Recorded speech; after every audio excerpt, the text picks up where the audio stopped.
إن في خلق السماوات والأرض واختلاف الليل والنهار والفلك التي تجري في البحر بما ينفع الناس وما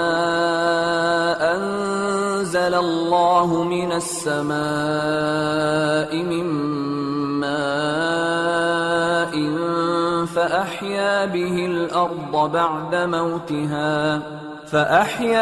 الأرض بعد موتها وبث فيها من كل دابة وتصريف الرياح والسحاب المسخر بين السماء والأرض لآيات لقوم يعقلون. ومن الناس من يتخذ من دون الله أندادا يحبونهم كحب الله والذين آمنوا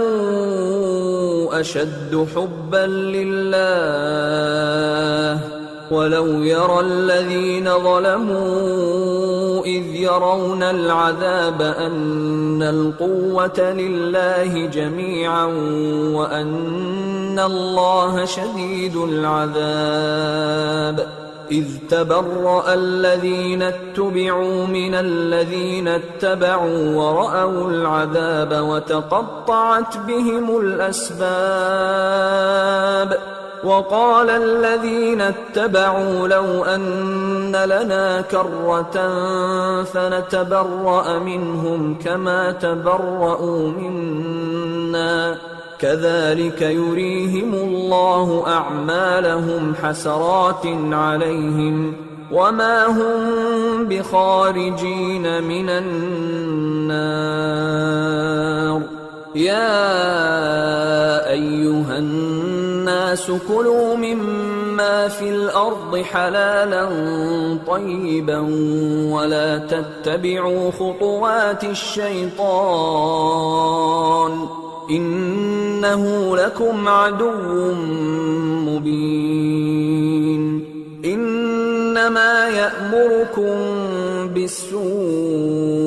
والفحشاء وأن تقولوا على الله ما لا تعلمون. وإذا قيل لهم اتبعوا ما أنزل الله قالوا بل نتبع ما ألفينا عليه آباءنا أولو كان آباؤهم لا يعقلون شيئا ولا يهتدون. ومثل الذين كفروا كمثل الذي ينعق بما لا يسمع إلا دعاء ونداء صم بكم عمي فهم لا يعقلون. يا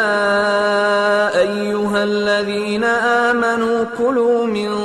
طيبات ما رزقناكم واشكروا لله إن كنتم إياه تعبدون. إنما حرم عليكم الميتة والدم ولحم الخنزير وما أهل به لغير الله فمن اضطر غير باغ ولا عاد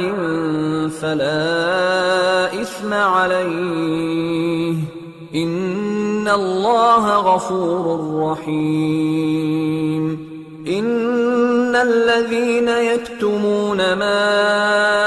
أنزل الله من الكتاب ويشترون به ثمنا قليلا أولئك ما يأكلون في بطونهم إلا النار ولا يكلمهم الله يوم القيامة ولا يزكيهم ولهم عذاب أليم. أولئك الذين اشتروا الضلالة بالهدى والعذاب بالمغفرة فما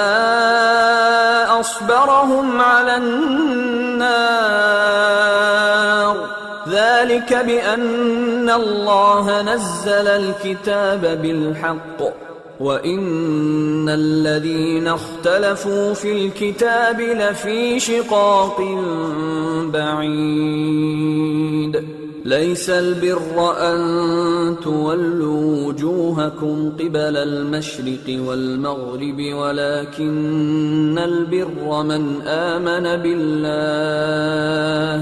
ولكن البر من آمن بالله واليوم الآخر والملائكة والكتاب والنبيين